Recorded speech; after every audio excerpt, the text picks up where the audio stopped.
The genesis of this look at differential forms is a challenge I set myself.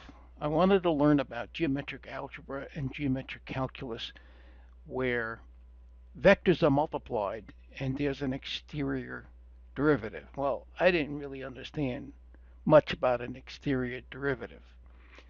Differential forms support an exterior derivative, so my plan was learn enough about the differential forms and the exterior derivative thereof.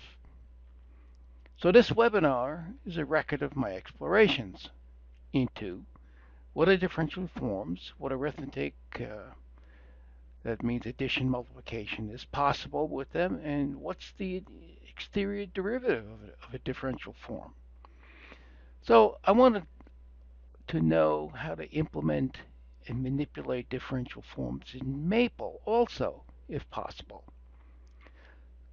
So while working through this agenda, many results that I was coming across seemed to parallel results in vector calculus, and that's something I'm fairly comfortable with. And that was a great help for me grappling with the abstractions of differential forms. And by the way, I first heard about differential forms while I was at Purdue, where I was getting my PhD. So I'm writing up my thesis results in relativistic cosmology, and that was a subject that required me to learn about differential geometry, tensor calculus, continuous group theory, and ultimately I learned a lot about vector calculus. And by coincidence, at that time, Harley Flanders, the author of one of the three references that I list for this talk, and you'll see the name of his book shortly, he was at Purdue and he gave a class on differential forms, and I sat in on it thinking that maybe this is something I should know about. I found his lectures opaque, and I find his text opaque. Or I found it because I didn't know what differential forms were. So I realized I could write my thesis with what I knew at that point, and I wrote my thesis, got my degree, moved on in my life, and in all the work that I did thereafter, I relied on vector calculus, and I didn't pay any attention to differential forms. And finally, I was enticed back into differential forms because I wanted to understand this exterior derivative so that I could make progress with understanding this geometric algebra stuff. So what you can learn in this webinar is a look at my exploration of the differential form, some of its meaning, and I look at it through the lens of somebody who knows about vector calculus. So hopefully it will bring you to a point where you can make further progress with what you're trying to do. And I think it brought me to a point where I believe I can make some progress in what I'm trying to do. To get started, let's initialize this Maple session. I'm going to use the student vector calculus package. Basis format command has the display of vectors as column vectors, not as sums over basis vectors, and some notational tricks, and I'll use this typesetting package to implement those. So what does a differential form look like? So these differential forms exist in R3. RK supports K plus 1 differential forms. And you start with the 0 form up to the K form. So if you're on R3, you have a 0 form, 1 form, 2 form, 3 form. 0 form is a scalar. 1 form looks like f dot dr. 2 form, harder to describe.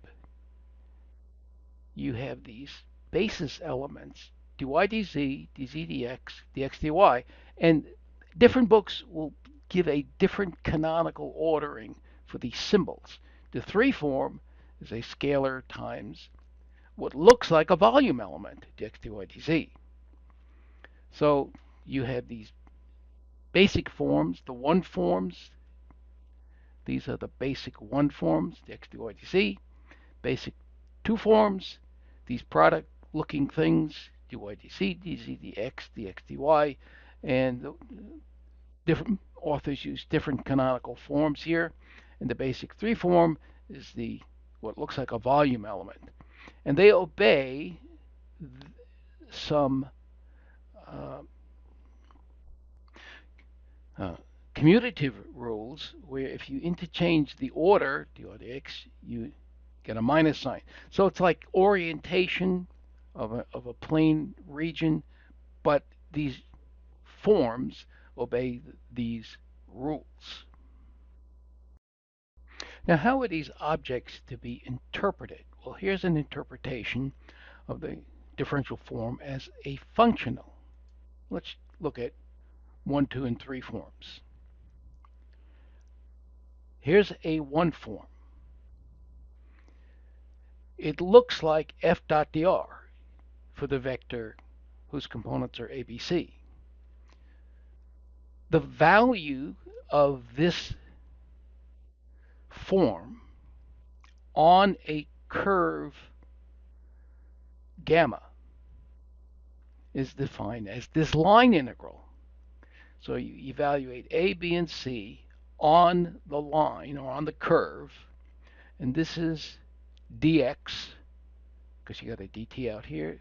This is dy, this is dz. So the value of omega, this form, on the curve gamma is given by this line integral. So you are mapping curves to the real numbers. And the way you get the real number is evaluate this line integral.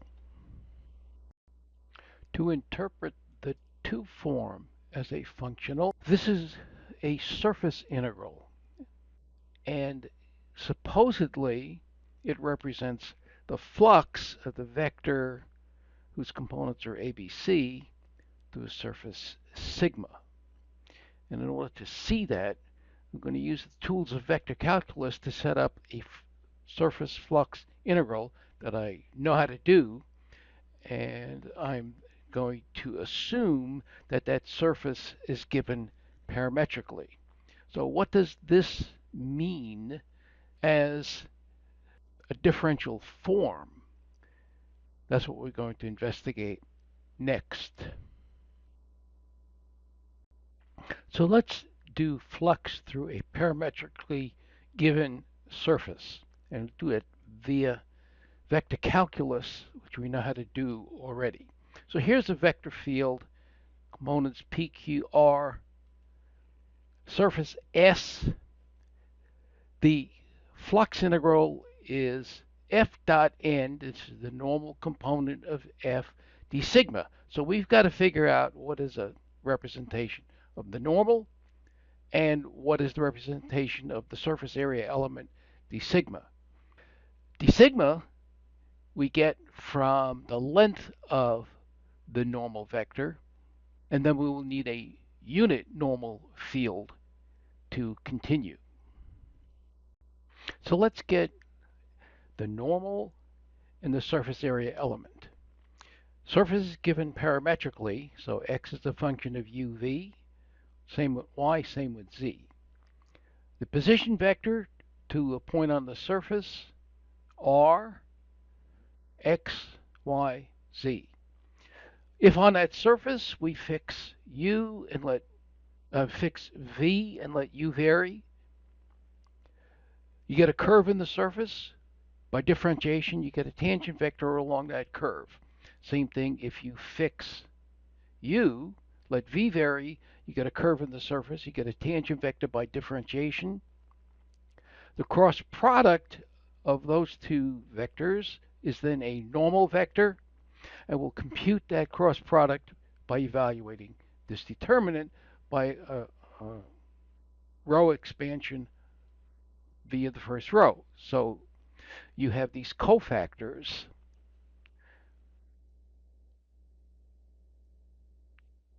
Now this is not quite this Jacobian, and we want to force this to be this Jacobian.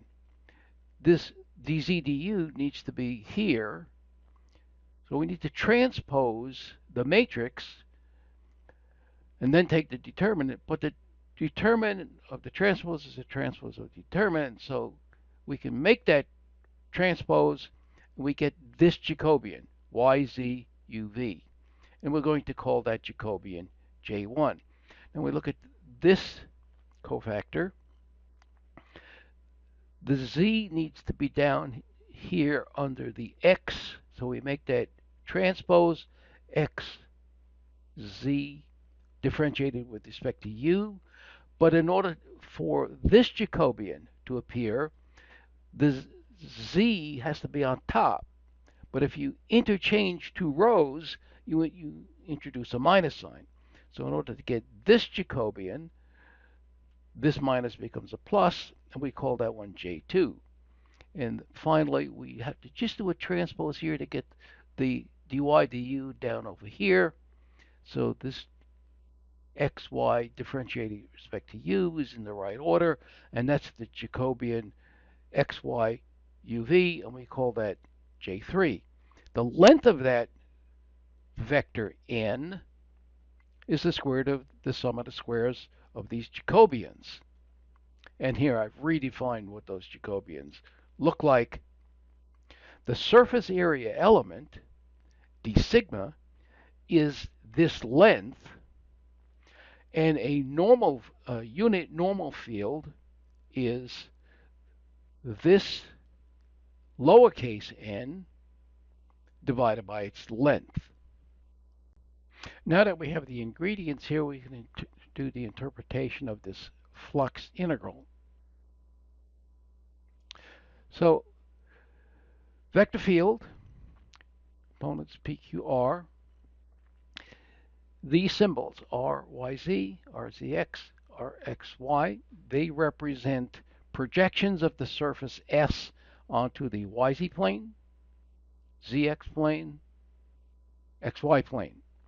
And these are simply double integrals. They're not surface integrals, they're double integrals. So the ingredients here are n unit normal, f dot n d sigma.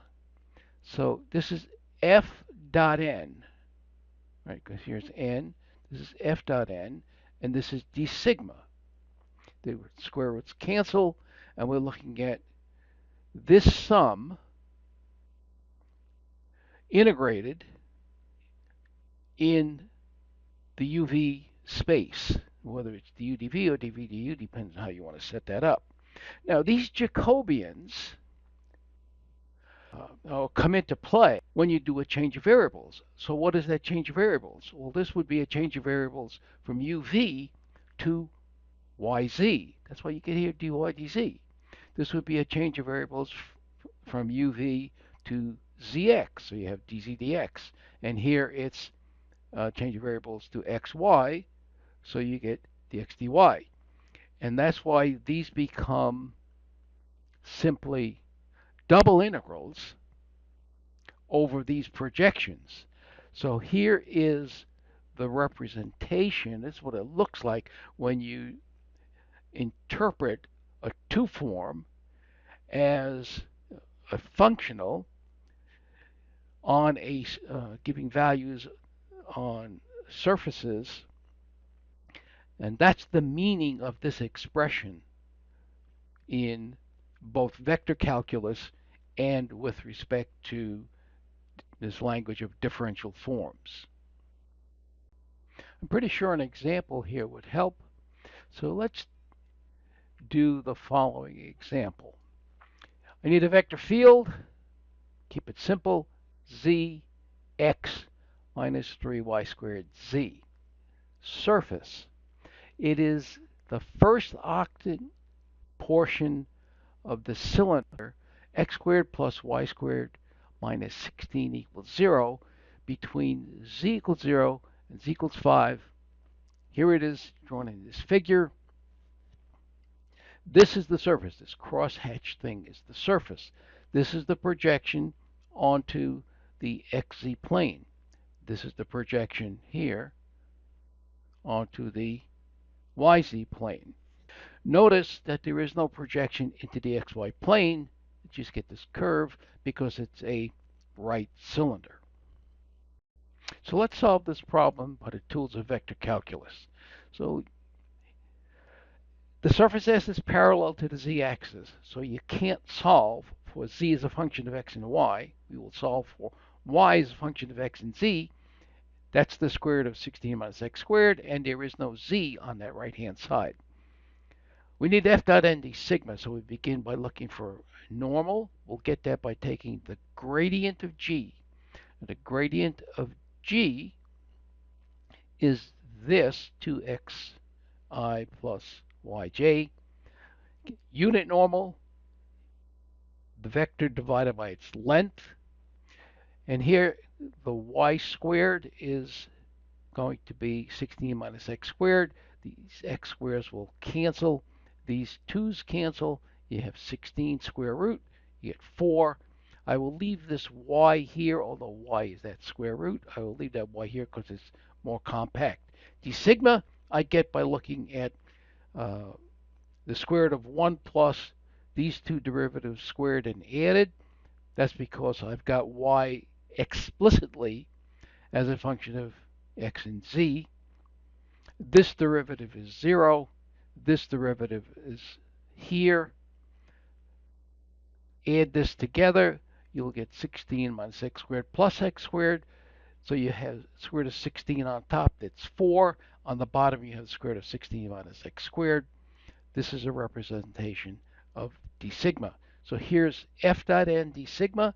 F as a column vector, n as a column vector, zx minus 3 y squared z, x, y, remember x, y, 1/4. Take the dot product. You have a 0 down here, so you have zx, that's this term. You have xy, that's this term. 1/4 over here, 4 over here. They will cancel, and here is the square root of 16 minus x squared. Xz over the square root, xy over that square root, but this square root is itself y, so they cancel and you have just an x. This is the integral that you want to evaluate, and the claim is that the double integral of that expression over this region is 90. You can verify that or obtain that by using the tools of student vector calculus, the flux command. You define the field F as a vector field, and you use the flux command. F, define the surface parametrically, x, y of x and z, z from 0 to 5, x from 0 to 4. If you have the output equals integral, you'll see the explicit unevaluated integral. It matches this. Evaluate that integral, you do get 90. So now let's look at the differential form approach to this problem. Differential form approach says write these 3 double integrals. This one drops out, as we explained, because there's no projection on the xy plane.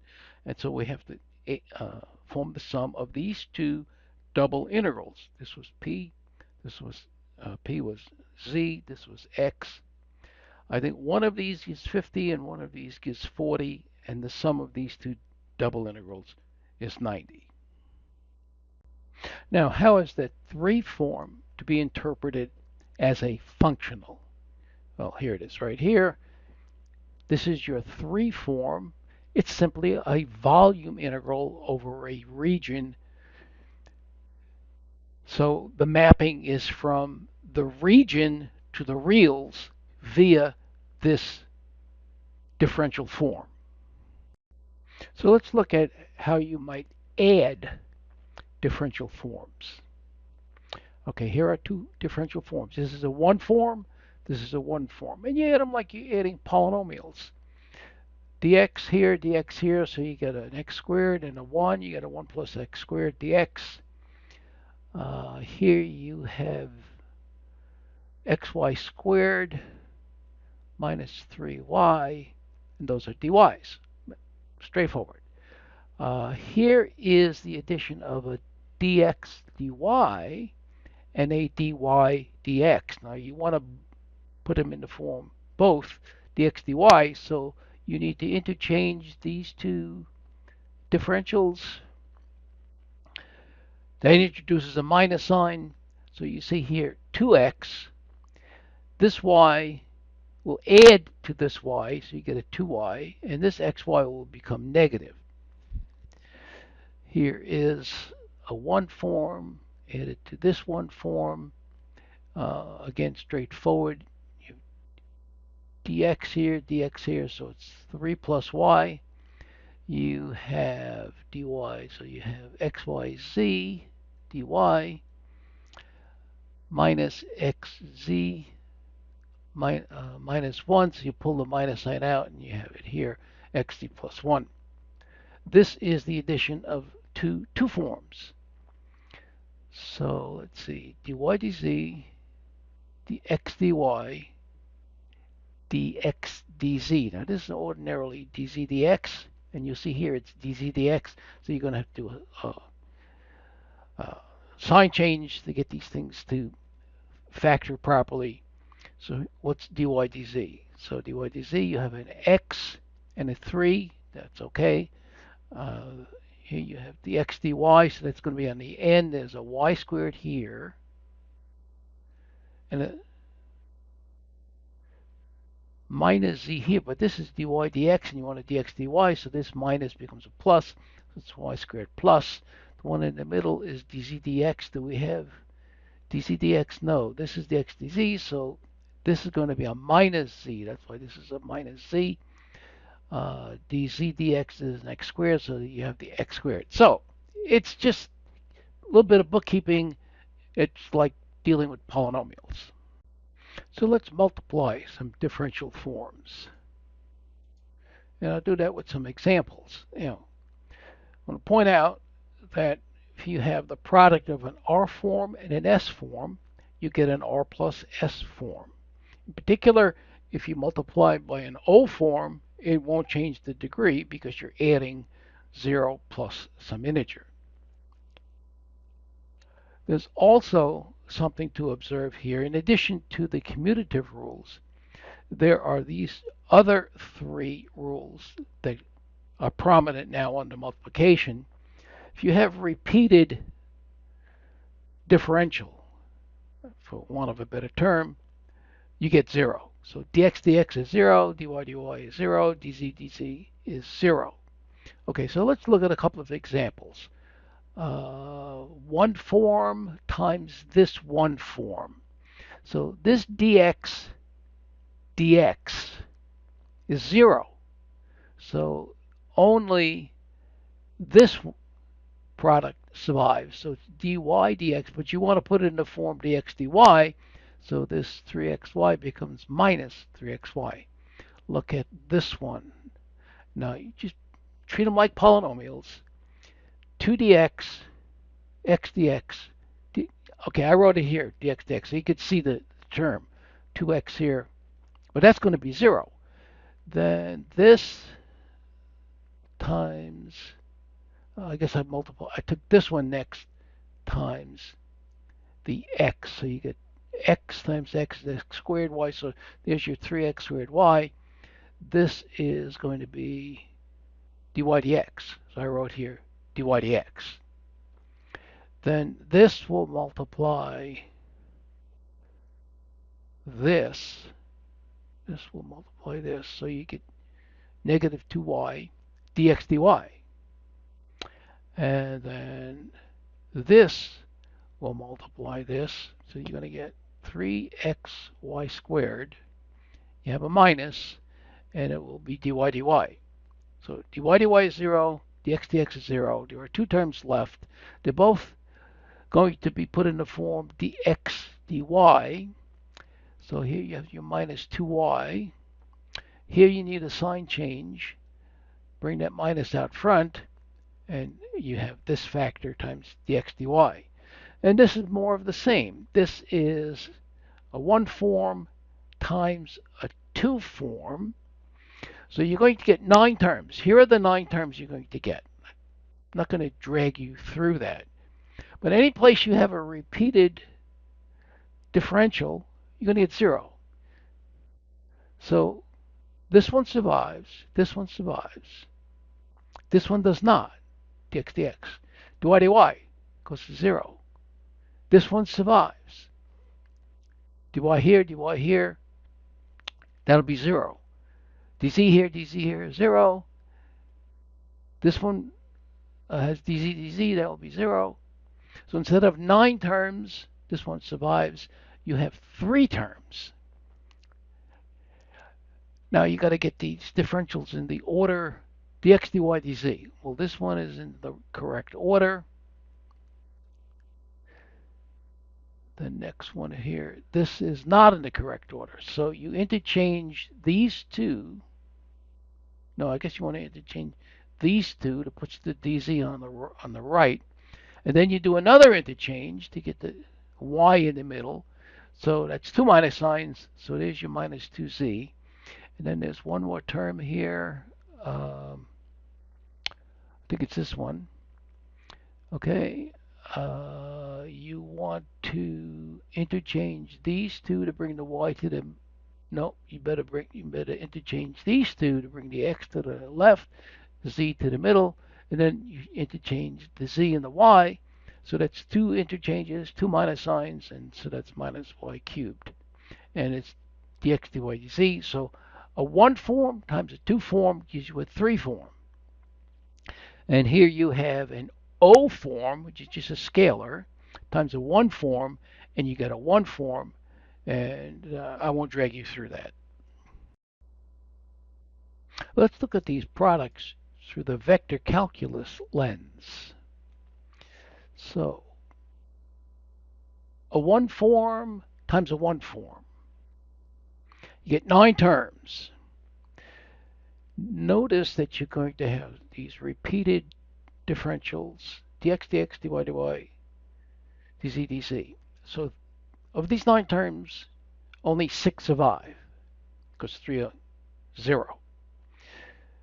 If you put everything in canonical order, for example, you have this one, bh, dy, dz, but you have a dz, dy, so you need a sign change to group it here with dy, dz. And if you do the same for dx, dz and dx, dy, you get these factors. And if you write a vector with components ABC from this one form and FGH from this one form, and you take their cross product, you get exactly these same 3 factors. So there seems to be some element of vector calculus lurking behind this multiplication of 1 forms. Now how about if you multiply a 1 form times a 2 form? So here's a 1 form, here's the 2 form. You will again get 9 terms. Only now just 3 terms survive, because this survives, but this does not. Repeated dx, repeated dx. So if you look at the surviving terms, AF has dx, dy, dz, BG has dy, dz, dx. You do some reversals here, switch these two, then you do another switch to get into dx, dy, dz. So 2 minuses, you get a plus. And then over here, you have the dz, dx, dy. You got to do some switching, so you switch these two first, and then the z and the y. Two signs, minus signs becomes plus.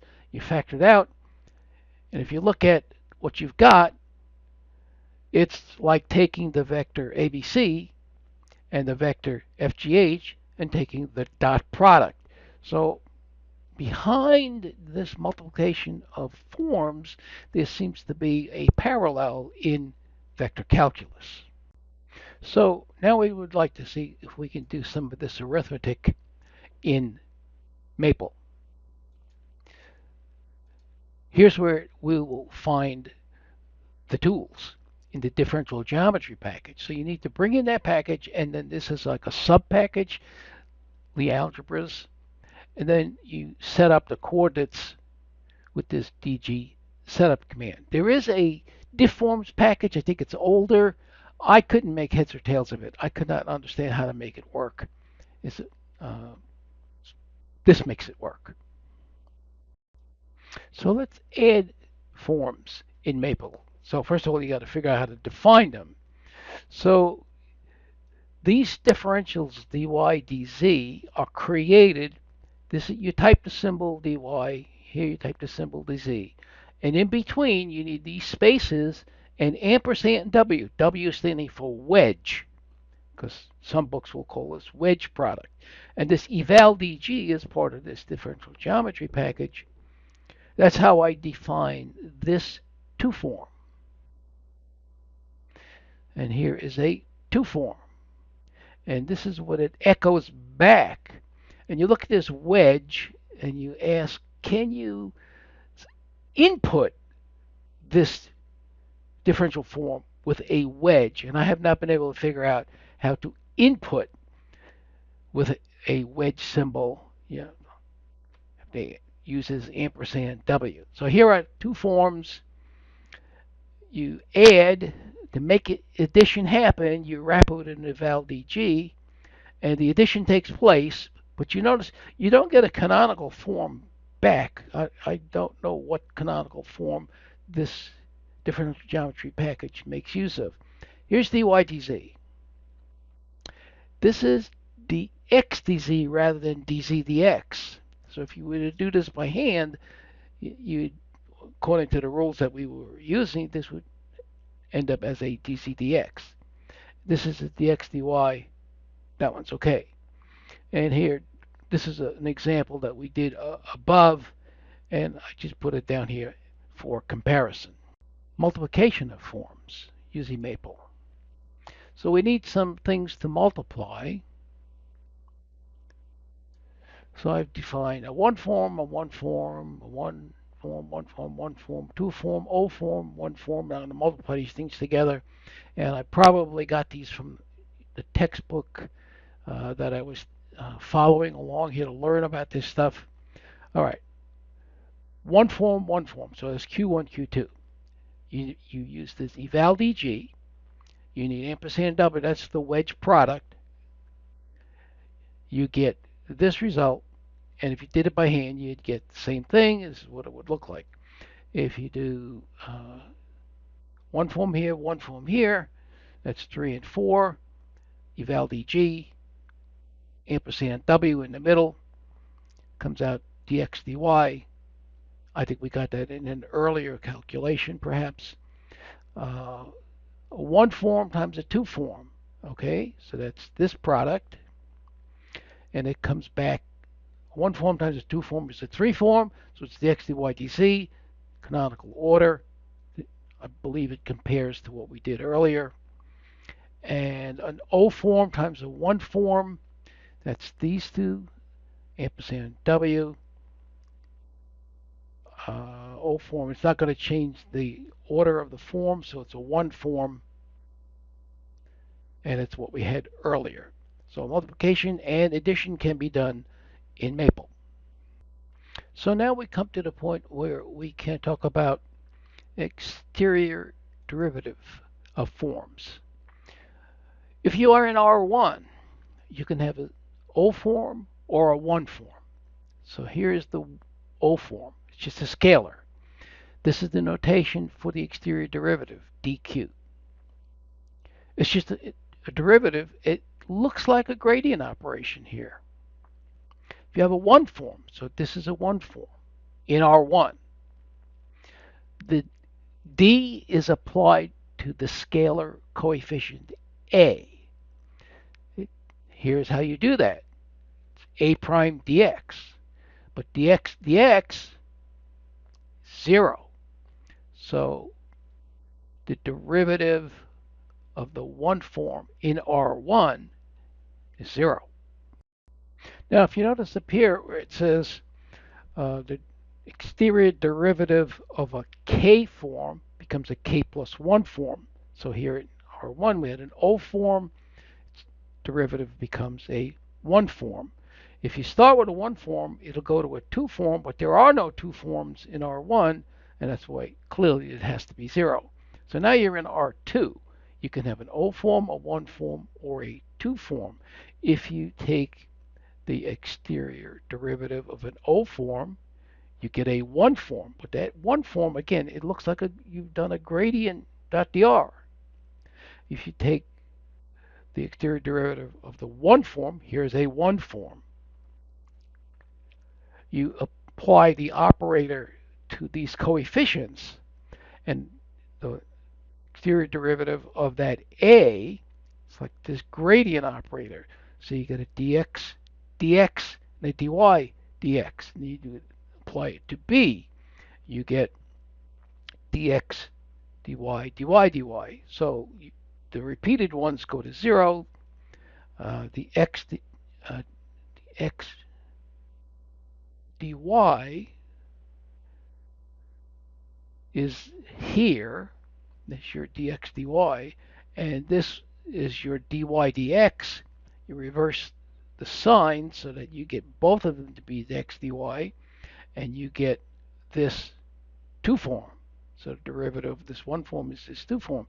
If you take the exterior derivative of a 2 form, you will have this gradient looking thing here, dx dy here, and you're going to get a repeat no matter what happens, dx dx, dy dy, and you get 0, right? Because if you take the derivative in R2 of a 2 form, it becomes a 3 form, but there are no 3 forms in R2, so it has to be 0.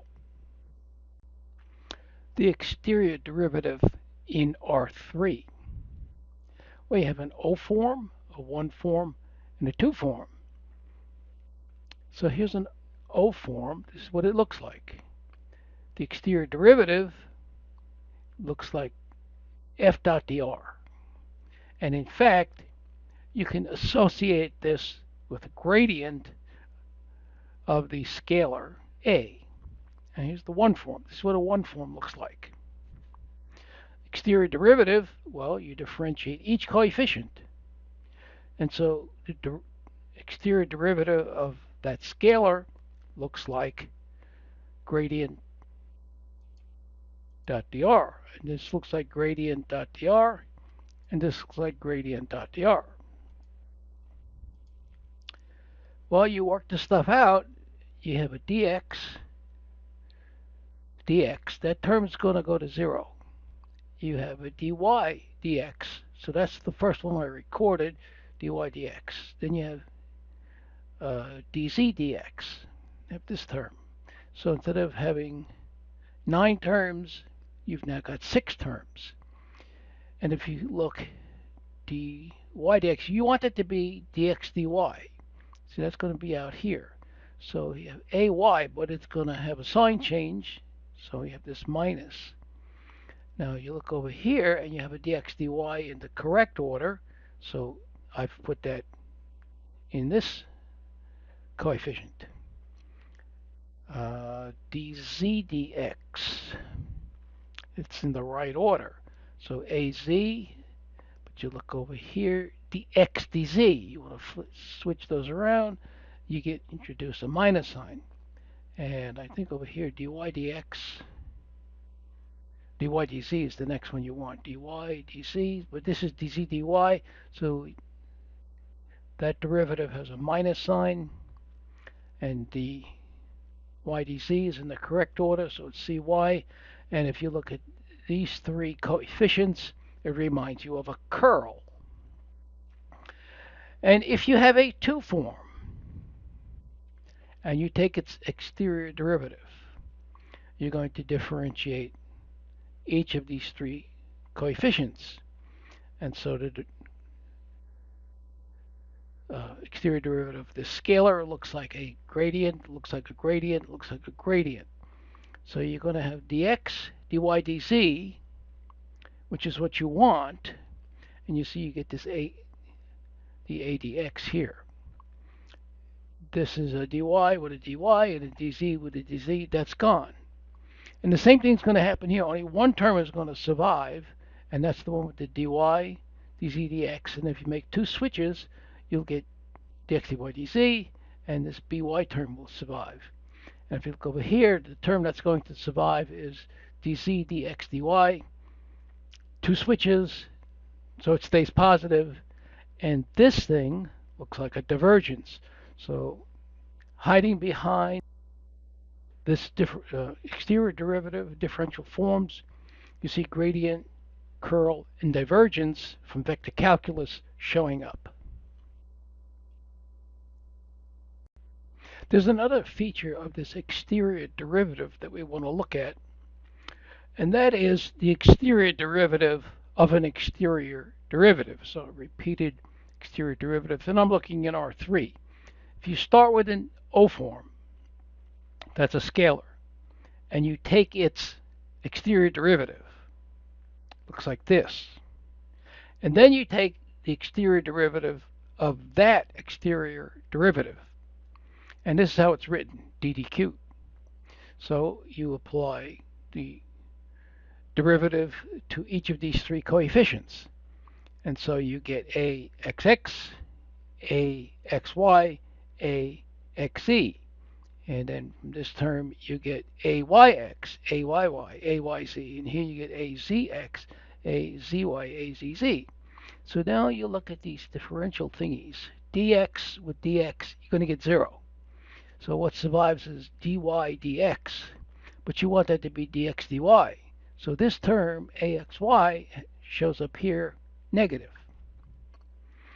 Let's see, dz dx, dz dx in the correct order. There's the coefficient.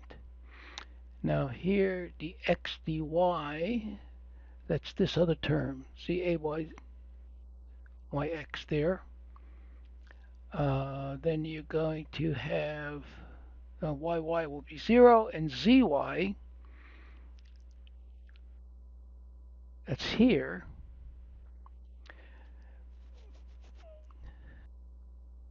You want it as yz. So this term gets negated to make it yz, because otherwise it'd be zy. And I think we grab a term from here. Zz will be 0. Yz, that's the right order. So it is azy. And if you look for a C2a, that guy is C2, these mixed partials are equal, 0, 0, 0. And what you see is that a repeated exterior derivative gives 0. And I'll show you that for the one form. So this is a one form. This is its exterior derivative. We've seen that already. Now you apply the exterior derivative to this exterior derivative. So you have this parenthesis, which is this whole term, differentiated with respect to x. Here it's this term is differentiated with respect to y, and this term is differentiated with respect to z. Because I've taken into account that you'll get zeros generated because you have dx dy dz. That's okay here. Over here, it's only dy dz dx that survives. That's why you have this term surviving. And here it's dz dx dy, and it's just the dz term. And if you make the double switches so that you get two minus signs coming out, then you look here. You'll get c yx, and here you'll get a cxy. It's minus. Those things will cancel, and the same thing will happen with this b here. Cx, xz, minus here, plus here, and I think finally it's the azy, ayz, and they will cancel. You'll get 0. So the repeated exterior derivative is 0. And now you step back and you look through the vector calculus lens. And what does this thing look like? Here is the O form. You take its exterior derivative, and we've said it looks like a gradient. Then this thing looks like its curl. So the curl of the gradient is 0. Now that's a vector calculus identity, whether you write it as del cross del A or curl of the gradient equals 0. I used to teach my students to remember this by imagining back to those physics labs that they did in high school where some poor soul was elected to be the guinea pig, stands on a wooden chair, puts his hand on the big globe of the Van de Graaff generator, and gets charged with static electricity. And his hair sticks out, straight out from his head, just straight. Think of that as gradients.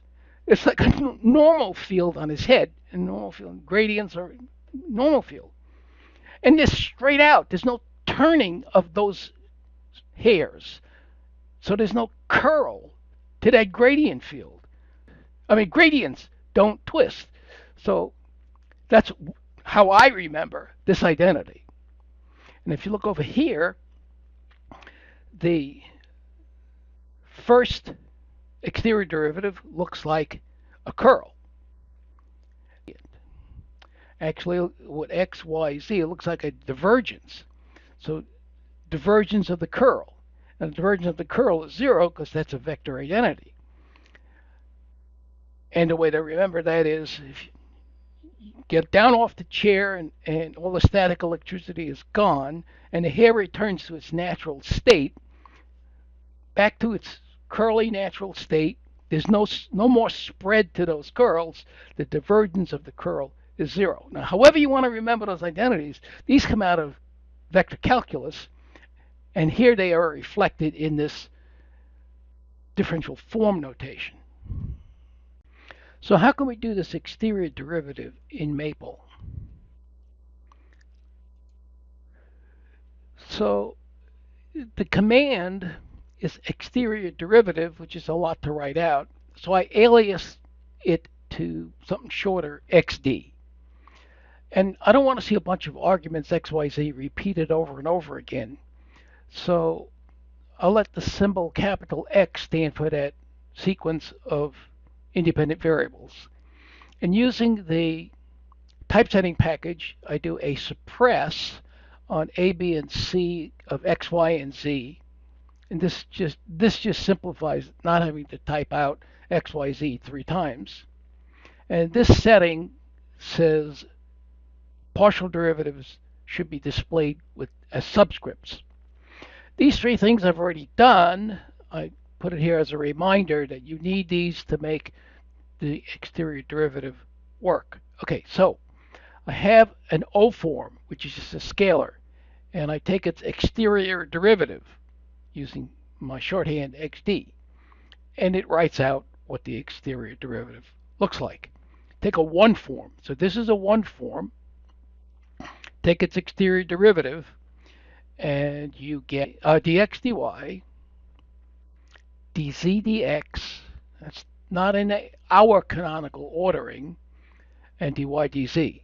This is how it's displayed.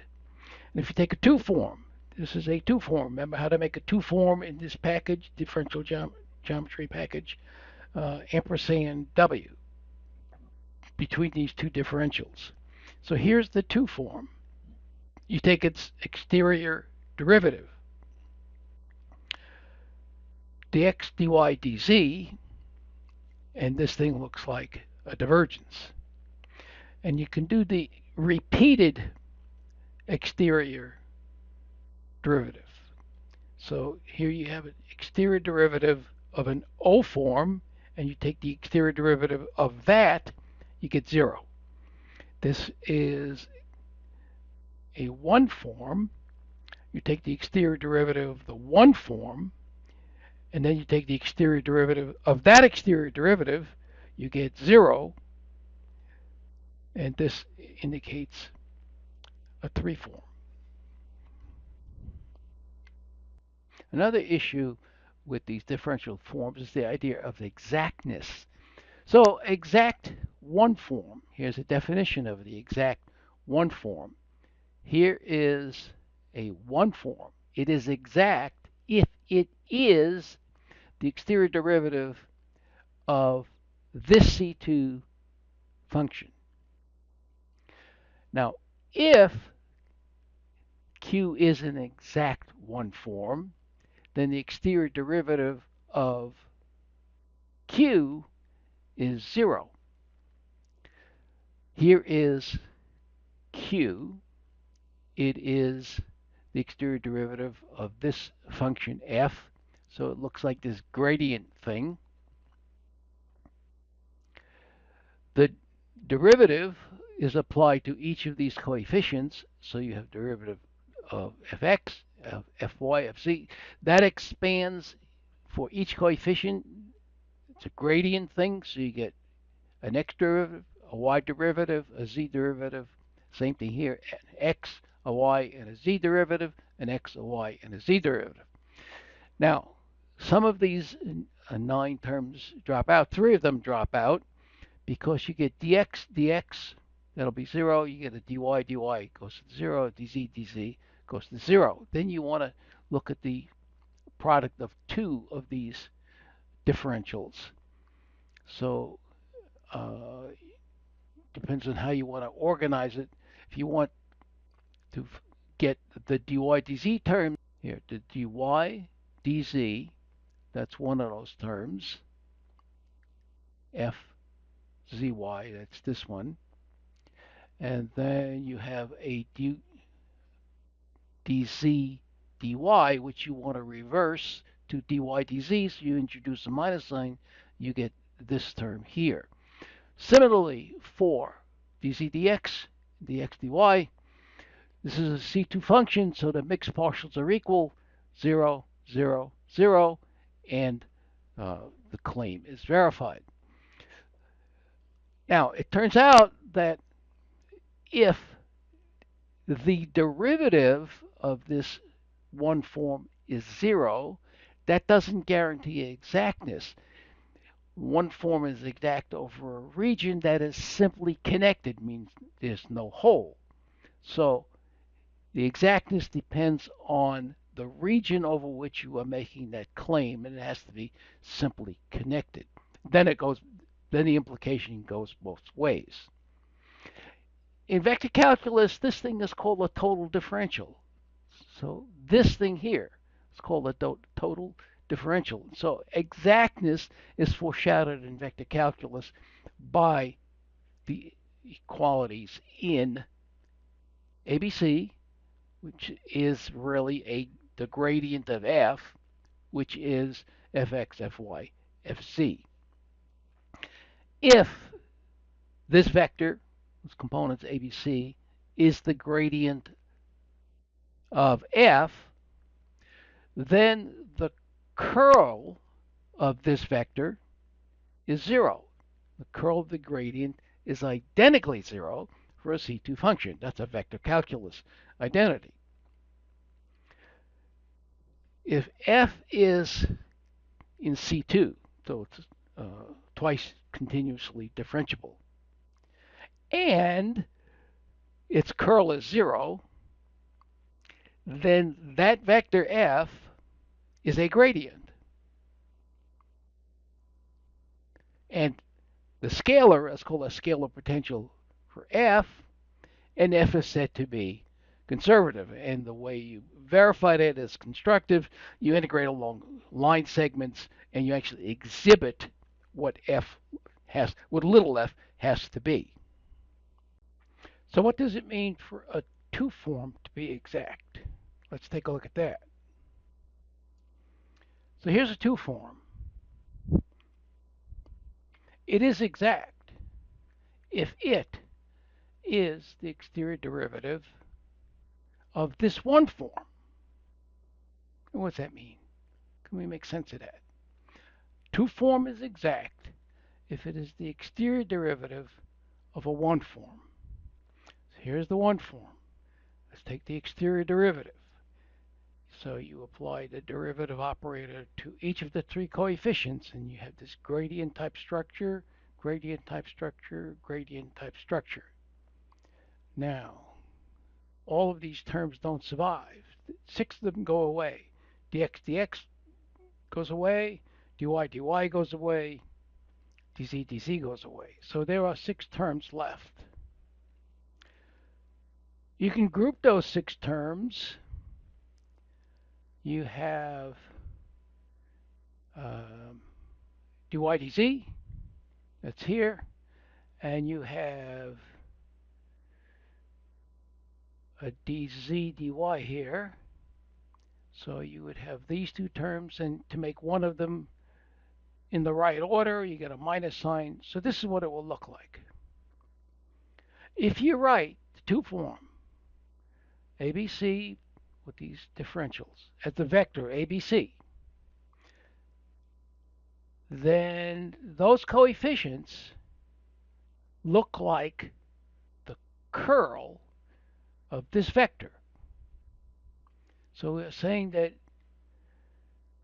this vector is exact if this vector is a curl of some vector v. So that vector v is a vector potential. For the exact 2 form, if it's exact, it's equal to the derivative of a 1 form, so the derivative of derivative is going to be 0. That's what this thing says.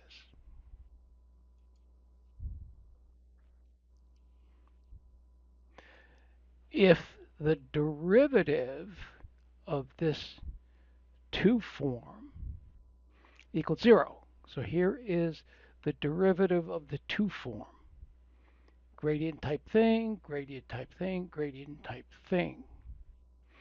Now all of these terms don't survive. Only dx, dy, dz, because dy, dy, and dz, dz will be 0. So this term survives. Dy, dz, dx will survive, so you get the by. And here you get cz, you get dx, dy, dz. And you'll have 2 flips for each of those other 2. You can factor it up this way. So if that's equal to 0, it's like saying the divergence of this vector is 0. So this vector is divergence free. Its 2 form equivalent is exact. And f is the curl of a vector v, and v is a vector potential for f. I find relating to these connections in the terms of this differential form language different from vector calculus language. So let's take a look through the eyes of vector calculus. This is a basic identity. Curl of a gradient is 0. And the way I always remember this is hand on the Van de Graaff generator, hair sticks straight out. Those are the gradients. They don't twist. They just stick straight out. Okay? Curl of a gradient, identically 0. When is f a gradient? If it's curl free, because that's what this is telling you. So f is rotational when curl is 0. If f is a gradient, f is conservative. So its curl is 0. So there's a condition for the f being conservative. If f is conservative, then f is a gradient. And that scalar is called a scalar potential. If in addition, that scalar function is harmonic. Now what does that mean? It means it's a solution of Laplace's equation. So del squared u equals 0. Then the divergence of that function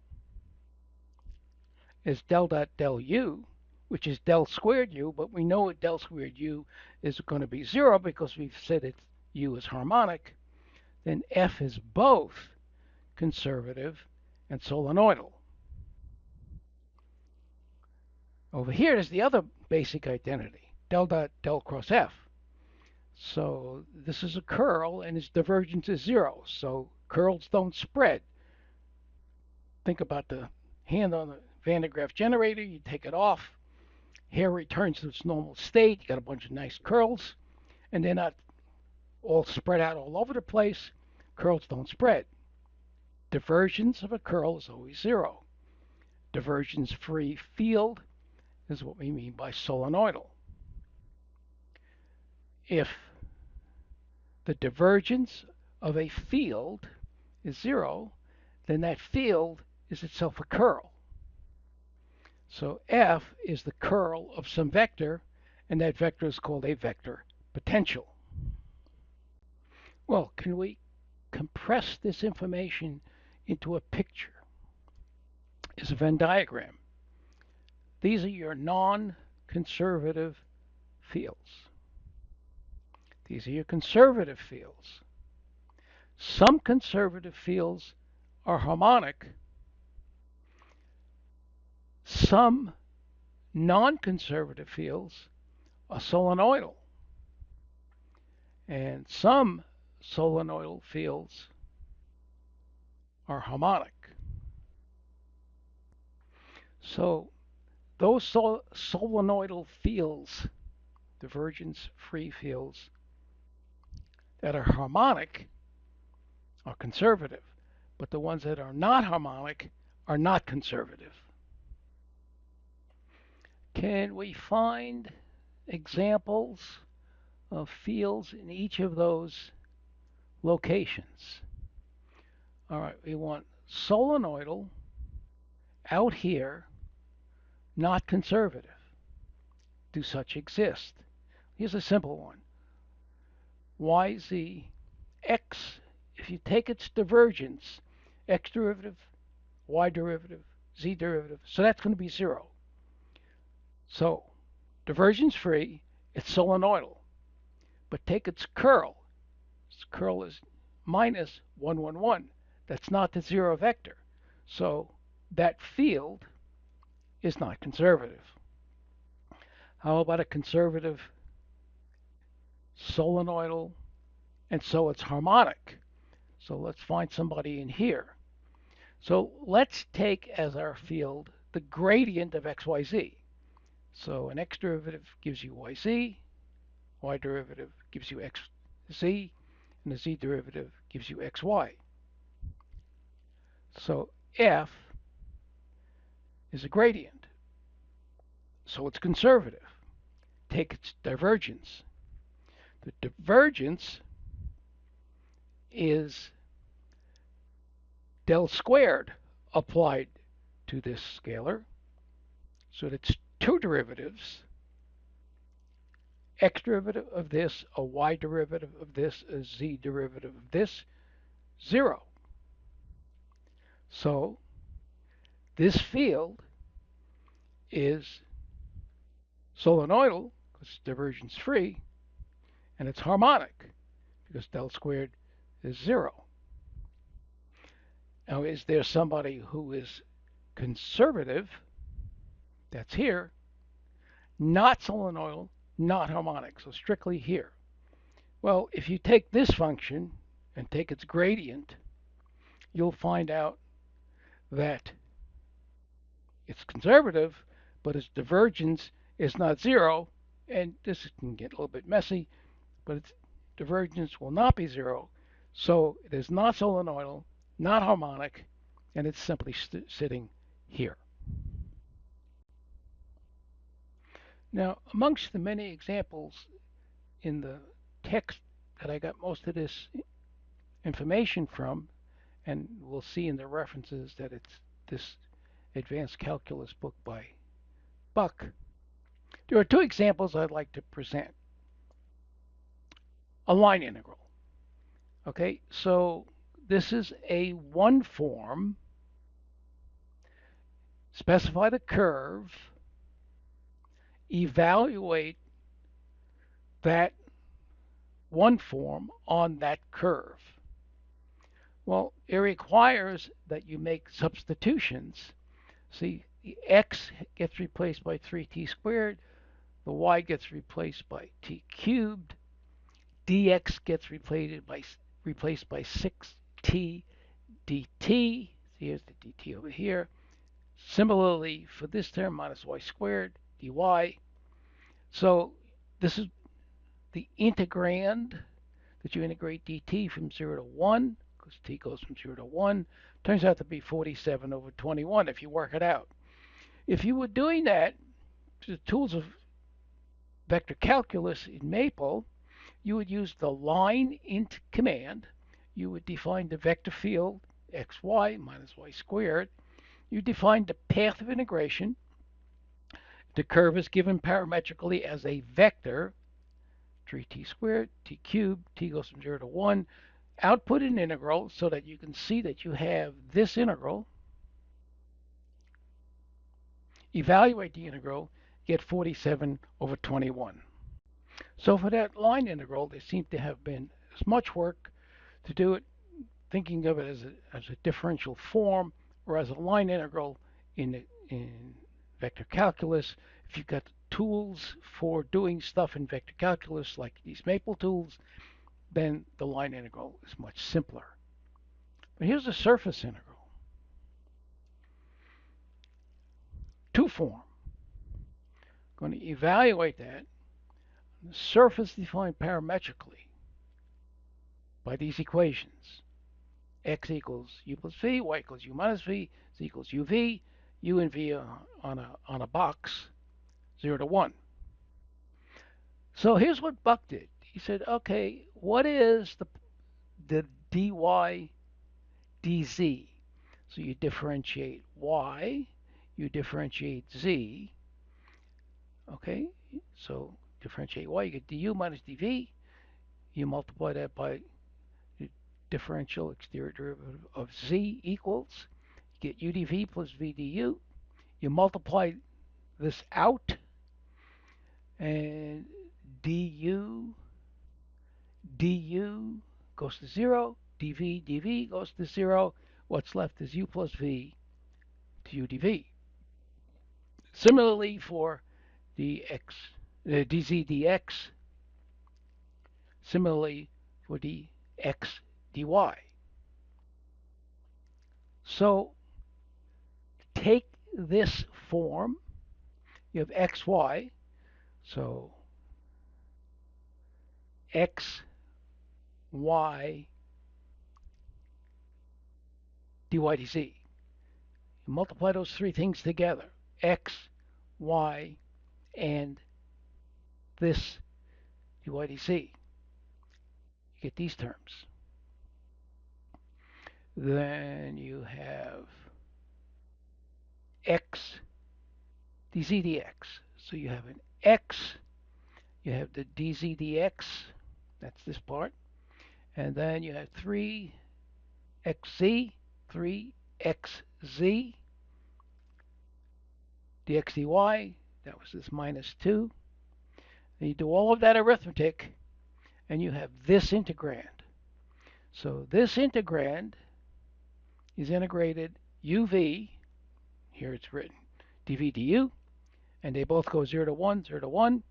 So if you do the inner integral, you have this much, then you integrate that, you get minus 2. Now let's do that in Maple using the Maple tools. Define a vector field, xy, x, 3xz. Define the surface parametrically, x of u and v, y of u and v, z of u and v. U and v goes from 0 to 1. Output an integral. You get this integral whose value is minus 2. If you would like to see what this integrand becomes, put an expand around this integrand. You have a minus sign here. You get u cubed. You will have minus 5 u squared v. Check it out. This matches this. So doing the differential form approach, a lot of handwork. If you've got tools in like the tools in vector calculus in Maple, much easier. Are there tools like these for differential forms? I don't know that we have those.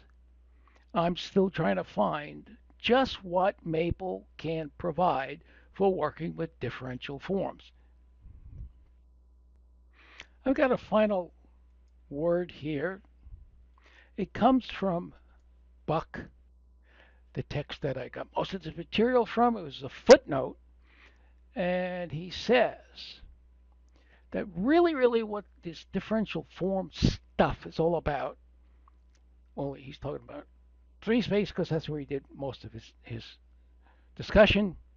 It's a linear associative algebra, basis elements 1 dx, 2y dz, 2y dz, z dx, dx dy, dx dy dz. The coefficient space is the class of continuous functions with a multiplication table specified by, here are the interchange rules where the minus signs come in, and here are the products that go to zero. There's an algebraic structure obeyed by differential forms, and maybe it's this structure which means that there's more than meets the eye in just a basic introduction. And I'll have a further word in a minute when I look at the references that I have in my library for this material. So here are the references that I have in my library that I looked at. The bulk of this material comes out of this advanced calculus book by Buck.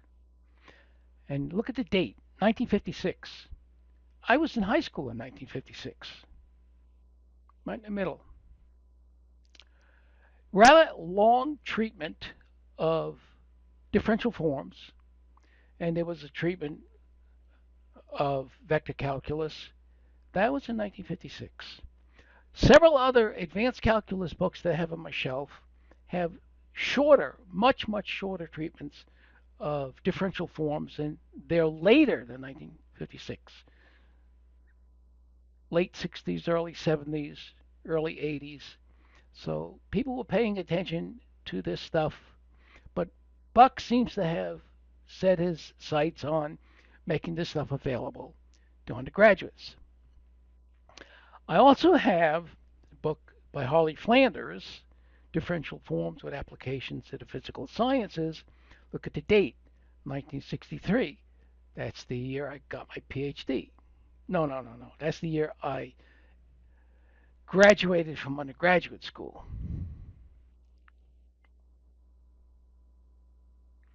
Interesting story about this Harley Flanders character. I was in Purdue getting my PhD from 66 to 70. Harley Flanders was on the faculty at Purdue.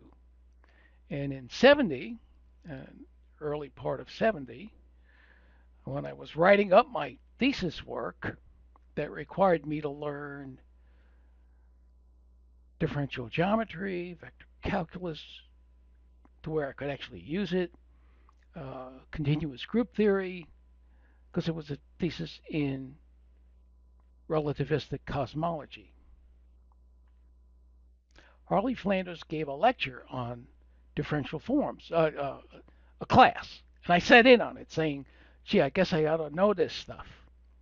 I found it opaque. I couldn't understand it. I didn't know what he was talking about because he never got to the point where we saw what is a differential form. He jumped right into these applications. Lots of interconnections because of this algebra that underlies everything. Made no sense to me. And his book is the same. I couldn't understand his book. The second page, he chose one of the differential forms on the page, and he assumes that you understand it, and I didn't understand it. And the other book that I have is Henri Cartan, Differential Forms. More of the same.